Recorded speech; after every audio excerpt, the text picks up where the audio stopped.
Muito boa noite, espectadores. Bem-vindos a mais um programa à luz do Espiritismo. Desde já desejamos a todos aqueles que nos escutam e nos veem pela internet um Feliz Natal. Estamos consigo para lhe falar precisamente deste tema Natal à luz do Espiritismo e connosco temos o convidado de todas as quartas-feiras, Coronel Costeira. Muito boa noite, Coronel Costeira. As comemorações do Natal que são reportadas ao 25 de dezembro têm alguma referência histórica que a credibilizem cientificamente, como se pretende? Não, não há suporte nenhum científico, há meras conjecturas, porque se achava que a estrela de Natal, a estrela que orientava os Reis Magos para Belém, teria sido o resultado de uma conjunção astral em que, portanto, os astros a partir da Terra, Marte, Júpiter, Saturno, Urano, o que é muito raro, estariam em conjunção, isto é, estariam uns atrás dos outros e a potenciação da energia, da luz, daria esse brilho fora do normal que terá estado por trás da tal estrela que apontava os caminhos de Belém. Mas não há nenhuma confirmação, nenhum dado nenhum histórico.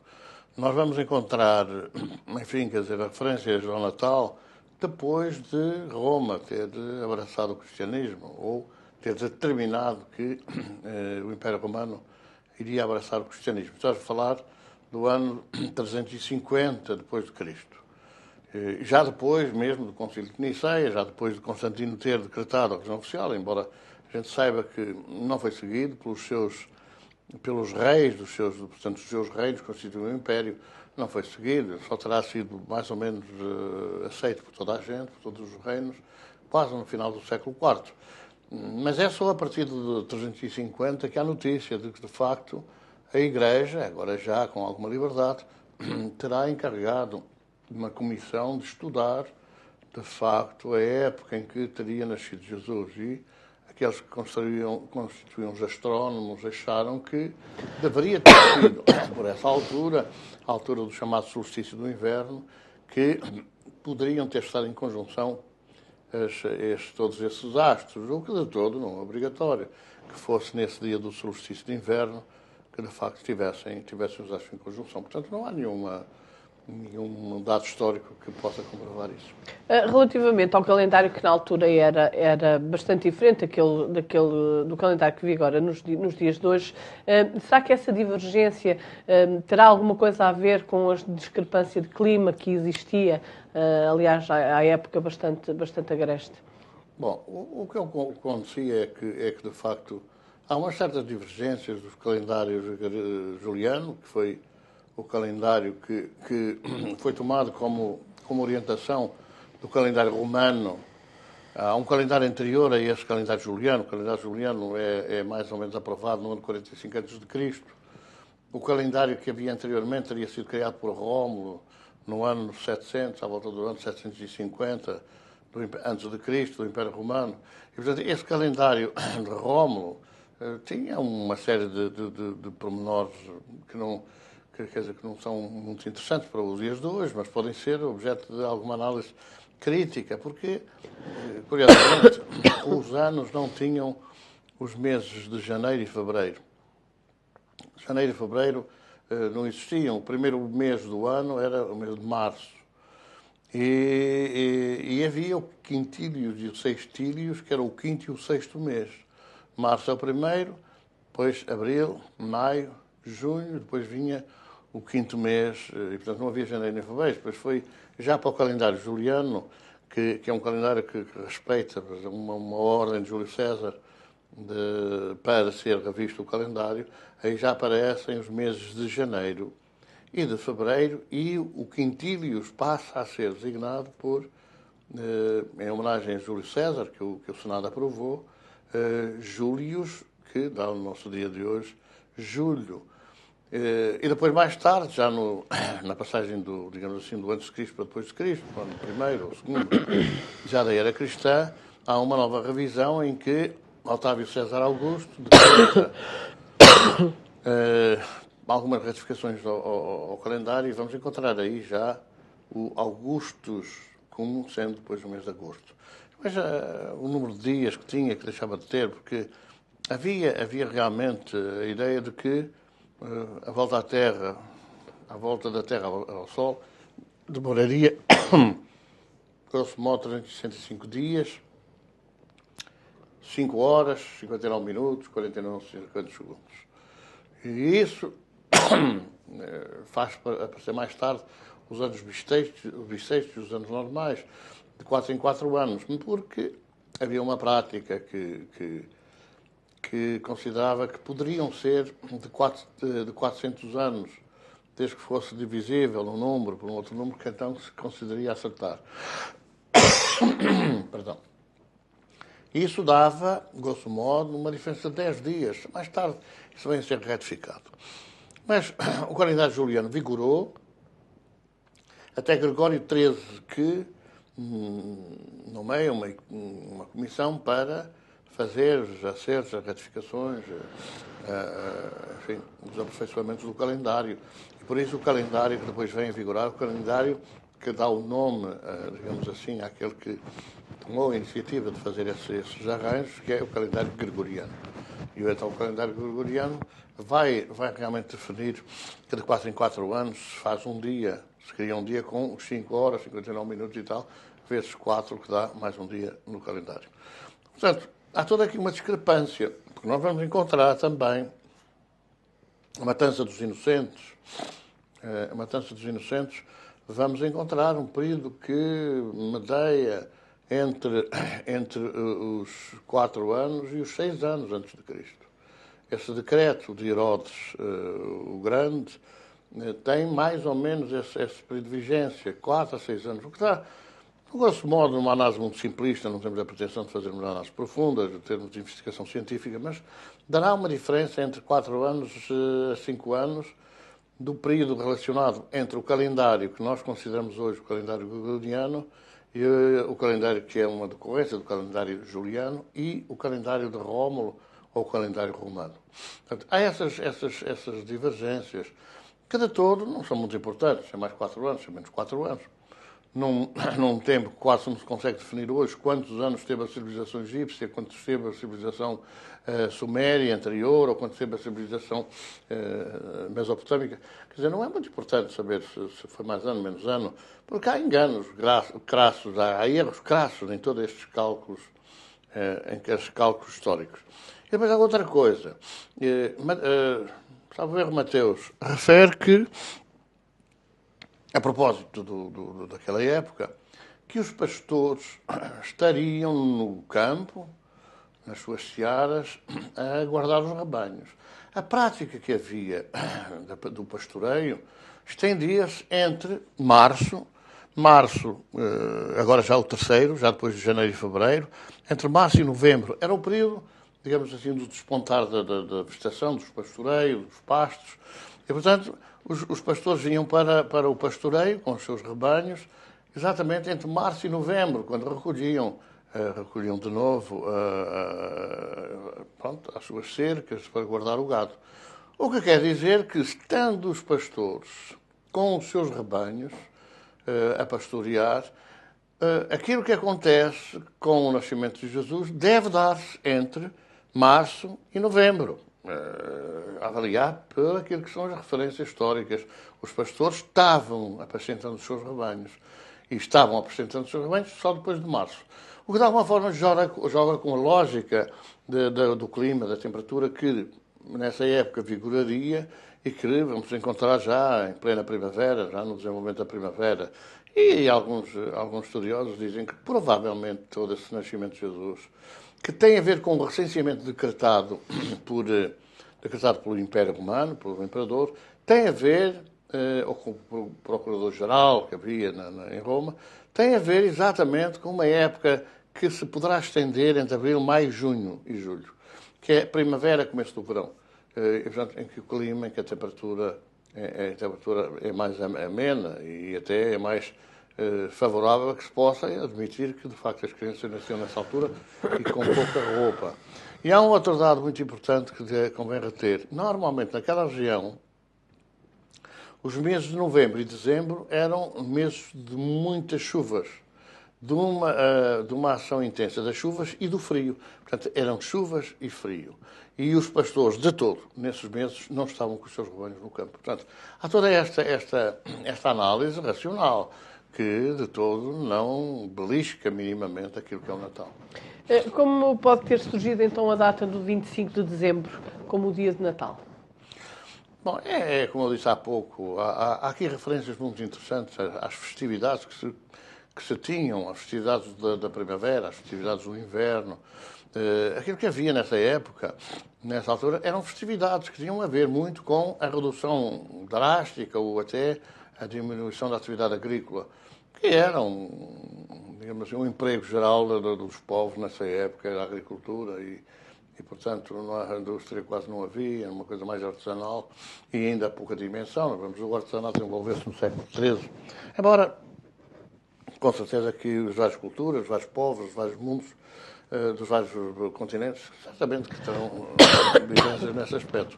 Mas realmente, quando, no ano 350, é mandado, não sei se é Júlio I, é um dos papas dessa época, é mandado estudar a época do nascimento de Jesus, que, enfim, quer dizer, com 350 anos de diferença, a comissão, os estudiosos, de que fazia parte também um astrónomo, calcularam que deveria ser por aí, porque o solstício de inverno corresponde, grosso modo, àquilo que se pode considerar o dia mais pequeno do ano.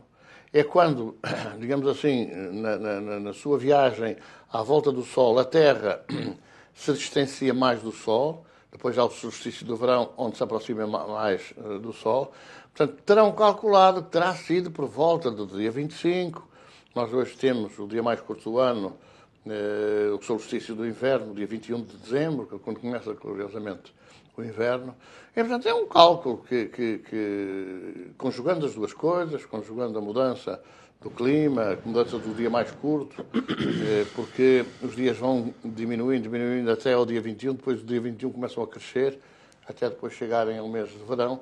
O que nós vemos é que, de facto, é um cálculo, naturalmente, com os erros muito profundos que isso comporta a 350 anos de distância e sem aquilo que são os registros hoje que se conhecem. Hoje é fácil registrar os eclipses da Lua, os eclipses do Sol, eclipses dessas coisas todas, a passagem dos cometas, a passagem dos astros, das ascensões. Hoje é possível fazer isso, mas naquela época não havia dados de investigação que pudessem imaginar e, por outro lado, que pudessem gravar, que pudessem guardar esses dados, essas informações.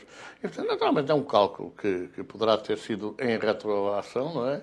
Fazendo uma retroação, regredindo, digamos assim, essas análises, chegar provavelmente àquele ano e calcular que pudesse a conjunção astral ter ocorrido nesse dia 25 de dezembro. Para a doutrina espírita, qual a importância real desta data? Que ilações nós podemos retirar sobre o significado real da data do dia de Natal? Para a doutrina espírita, se é no dia 25 de dezembro, se é, como tudo indica lá para os cristãos maronitas, para os cristãos daquela zona, o dia 6 de janeiro, se é o verão, nós não é significativo andarmos a debater questões destas, senão percebermos na racionalidade das coisas a racionalidade lógica histórica. Porque não é só analisar determinados aspectos da história, temos que analisar no cômputo geral todos os aspectos. É mais fácil definir que de facto Jesus nasceu em junho porque o clima era ameno, do que dizer que foi em dezembro quando era chuva, frio, etc. Não, mas até puseram os burrinhos, as vaquinhas e não sei o quê, com o bafo a aquecer. Isso é teoria, porque não resiste. Hoje mesmo com aquecedores numa sala, e até com suas características de construção completamente diferentes daquela época, que as pessoas não tenham frio, e particularmente as crianças, que de facto, quer dizer, não se podem queixar e a não ser chorando. Portanto, não é de querer que realmente tivesse sido em dezembro, mas o importante é o significado em si da data, o que é que significa. E para os espíritas, com certeza que é um marco importante, porque o espiritismo é o cristianismo de volta. E nós defendemos o cristianismo na sua pureza, na pureza de princípios, na pureza de raciocínios, na pureza de análises lógicas. Nós não podemos de maneira nenhuma aceitar o dogma pelo dogma. Foi a 25 porque foi a 25. Ou dizer assim, não foi nada 25, é tudo mentira, e quem fez isso é tudo um aldrabão e não vale a pena acreditar. Não. Em si a ideia da criação de um dia que marque a grande transformação da Terra, porque Jesus aconteceu o que aconteceu, mas marcou a história, e hoje nós conhecemos a história como antes de Cristo e depois de Cristo. E, portanto, nada ficou como antes. Apesar de se dizer muita coisa, o calendário é o calendário que é aceito. Toda a gente hoje aceita o Natal no dia 25. Toda a gente, até os orientais, etc. Os muçulmanos, Natal, pronto, é dia 25. E, portanto, quer dizer, foi uma aceitação. Projetou-se em todo o mundo, não é? E, portanto, isso teve uma influência decisiva e determinante. Para os espíritas, a representação do Natal é exatamente do nascer do Cristo para uma grande lição. E também do nascer pela carne, porque Jesus mais tarde diria que temos que nascer pela carne, e ele veio demonstrar essa situação nascendo num corpo físico, num corpo gerado pela ligação de homem e mulher. Embora hoje, que não tem lógica, que é uma coisa que não tem explicação, é mistério. Não há mistério, mas hoje ainda muita gente defende que não, que São José, coitadinho e tal, que foi enganado, porque aliás ele pensou que tivesse sido enganado nos filmes que eles passam aí, porque ninguém auscultou a sua voz, ninguém o ouviu falar sobre o assunto. Mas admite que ela, Maria, tendo engravidado sem ter qualquer relacionamento com José, que a coisa era para desconfiar. Mas não tem nada a ver. Até o século IV, Maria teve 7 filhos, e teve 7 filhos exatamente como têm todas as mães. Da mesma forma. Hoje já não é da mesma forma, porque hoje há cesarianas, já há formas assim artificiais de fazer nascer as crianças. Naquela época, muitas vezes faleciam, morriam as crianças por fruto de várias circunstâncias. Algumas vezes as mulheres também faleciam, também perdiam a vida, também fruto das várias dificuldades. Mas era uma forma normal de ter os filhos, era aquela e era aquela, era uma forma normal de criar, de fazer os filhos. É a mesma coisa que é hoje, porque assim Deus nos fez e não fez para as exceções. E, portanto, naturalmente que, de acordo com essa perspectiva, é bom que a gente analise a racionalidade das coisas. A época é marcante e, para nós, os espíritas, marca decisivamente várias lições que depois vêm a notar. Desde logo a diferença entre os filhos, a diferença entre os irmãos, desde logo, enfim, aquela comunhão da dor da mãe, a dor do parto, que é uma dor que marca a mulher e que marca a sua sensibilidade, e também que marca a nova era, quer dizer, o início, digamos assim, do tal mundo da regeneração, ou o pico, o topo do mundo da regeneração, em que Jesus vem à Terra exatamente para convidar-nos a todos a participarmos no festim das bodas espirituais, não no festim das bodas materiais, separando aquilo que é de César e aquilo que é de Deus, separando aquilo que é material e aquilo que é espiritual. E, portanto, para nós, o Natal tem todo um sentido profundo, até porque ele representa a vinda à Terra do nosso governador, do governador da Terra, do espírito mais perfeito que pisou a Terra, daquele que coordena, que dirige este mundo, que é uma casa do Pai. E não vamos fugir outra vez à questão, é o Cristo de Deus para a Terra, é o caminho, a verdade e a vida, como ele disse, para Deus, e, portanto, ninguém vai ao Pai senão por mim, porque ele é realmente o grande orientador, aquele que nos trouxe verdadeiramente a boa nova, a mensagem sublime do fim da morte. Fazendo uma certa comparação com a festividade da Páscoa, a do Natal existia também anterior ao nascimento de Jesus, ou foi criada somente com o nascimento de Jesus? As festividades do Natal, as festividades do inverno, não é? Por assim dizer, há aspectos muito importantes que quase mergulham, digamos assim, na simplicidade das pessoas, na simplicidade das culturas. É claro que a primavera é festa, não é? É festa do nascer, da criação, do despontar enfim, das culturas, e, portanto, era uma festa, naturalmente, a da Páscoa, que representava essa criação. A do inverno é, de alguma maneira, aquilo que nós podemos chamar, digamos assim, a festa, digamos, da libertação do espaço, da despoluição atmosférica. Nós sabemos, por exemplo, que todas as coisas têm um determinado interesse, uma determinada necessidade. A criação é perfeita e a obra do Criador não tem discussão. E então nós sabemos, por exemplo, o povo diz janeiro, geadeiro. Ai, mas coisa horrível, a geada que depois fica tudo muito gelado, muito frio.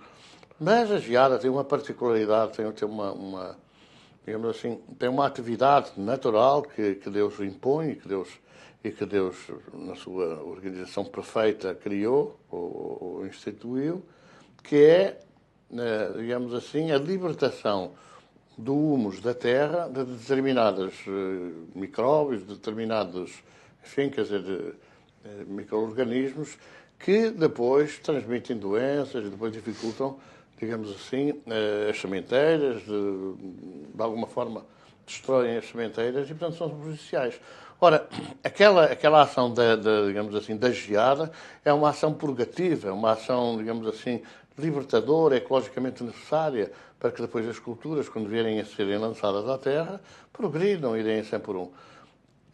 Os meses imediatamente anteriores, e que nós falamos exatamente nisso há pouco, eram meses das chuvas, porque há necessidade de repor aquilo que o verão, aquilo que a primavera, que o verão retira da natureza, que é a água pela vaporização. E depois há todo um ciclo, digamos assim, de produtividade. Então, os meses de dezembro, novembro e dezembro, eram os meses da chuva. Os meses de janeiro eram os meses da geada. E, portanto, essa ação das águas e do frio conjuga-se para que a terra seja preparada para as culturas. Então, havia essa festa, essas festividades do inverno, não é? Que era uma prática antiquíssima, porque era, naturalmente, uma dádiva divina, quer a chuva, quer o frio. Eram dádivas divinas porque serviam para despoluir a atmosfera, também para despoluir as terras, porque as enxurradas e a água levava enfim, muitos seres mortos, animais mortos, plantas mortas, e, portanto, purificava um pouco a terra, ou até apodrecia essas substâncias e aumentavam o humus da terra e, portanto, preparavam a terra para a produção e depois para as colheitas. Portanto, tudo isso tem um significado antiquíssimo. Porque é que a Páscoa era só o domingo de Páscoa? Não, a Páscoa era uma semana inteira de festividades. As festividades, digamos assim, do nascimento, começavam naquilo que depois mais tarde veio a considerar-se o Domingo de Ramos, que as pessoas iam todas com as folhas das árvores, etc., até que era o sacrifício do Cordeiro em honra de Deus, que não era o Cordeiro de Deus, conforme depois veio a ser transformado a morte de Jesus Cristo. Portanto, eram todas umas festividades que o povo agradecia à própria natureza, e por isso é que durante muitos séculos, milénios, os deuses das mitologias eram deuses relacionados com a natureza, o trovão, o raio, enfim, a chuva, por aí dentro. Portanto, era uma festa que existia já mesmo muito antigamente, porque era algo que estava enraizado na cultura popular. Como hoje nós sabemos, os mais idosos, quando veem determinados indícios na natureza, dizem vai chover aqui, vai chover acolá, o inverno vai ser assim, o verão vai ser assado. Então havia essas festividades que realmente eram um corolário, digamos assim, da gratidão a Deus pelo aquilo que Deus concedia à terra. Portanto, tudo isto tem um encadimento natural e a natureza está perfeitamente concebida. Poder-se-á dizer que as festividades atribuídas aos cristãos eram fundamentadas nas festividades pagãs? Não, há aqui um aspecto muito curioso, porque mais tarde, depois com o advento do Cristo e com o redirecionamento da religião, há uma tendência, que não, Jesus não fez isso, mas há uma tendência para que os dirigentes religiosos procurem tapar aquilo que eram as festas pagãs, criando as festas cristãs. A festa da Páscoa, com certeza, que era uma festa enfim, do despontar da natureza, da criação, etc., que depois foi transformada no sacrifício do Cordeiro de Deus, que era de Jesus, e vem sendo, ao longo destes séculos todos, mais ou menos referente a isso, a tristeza, enfim, a púrpura, que tapava os altares, exatamente, com a tristeza, com o choro, com as lágrimas, muitas vezes de crocodilo, entenda-se bem, mas era que culminavam com aquele dia da ressurreição. Os dias do martírio, a Semana Santa, aquela coisa toda, que deixou de ser, digamos assim, a gratidão à natureza, porque era fecunda, porque dava os alimentos, porque produzia, para passar a ser uma coisa relacionada mais com a morte e com a ressurreição. Essa festividade da natureza, portanto, no inverno, depois veio a ser mais ou menos, ao tapar a ideia dessa festividade, que era uma festividade pagã, com uma festividade cristã, que era o nascimento de Jesus. Portanto, houve a tendência ao longo dos séculos para que os dirigentes religiosos, as religiões são amorfas, não trabalham nem para cima nem para baixo, mas para os dirigentes religiosos irem mais ou menos escondendo as festas pagãs. Nós estamos numa fase, já há muitos anos, não é só de agora, em que ao lado da festa da senhora daqui, da senhora da colada, da senhora das candeias, da senhora das candeias, nós temos a festa também pagã, é a festa religiosa e a festa do divertimento público, enfim, do comes e bebes, do dançar aqui e da colá, que é uma festa pagã. A Igreja, durante muito tempo, teve a ideia de separar a festa pagã da festa cristã. Nós tivemos aí alguns casos até que os sacerdotes recusavam a fazer a festa religiosa porque havia a festa pagã. Havia os ranchos, havia, enfim, quer dizer, as bandas que iam fazer música e tal, e não sei o quê, divertimentos. E depois havia a missa, havia aquela exposição e tal. Então, tentaram separar aquilo que era a festa cristã da festa pagã. Agora parece que as coisas são um bocado desbatidas e continua a haver o arraial, as festas pagãs e ao lado as festas religiosas. Mas é evidente que isso é grave o divertimento. Não é grave, o divertimento é preciso saber o divertimento ser levado enfim, com parcimónia e com alguma elevação. Mas houve sempre essa tendência para apagar as festas pagãs, criando as festas cristãs. Vamos terminar o nosso programa por hoje. Não sei se tem alguma mensagem especial neste dia, também ele especial para os nossos espectadores.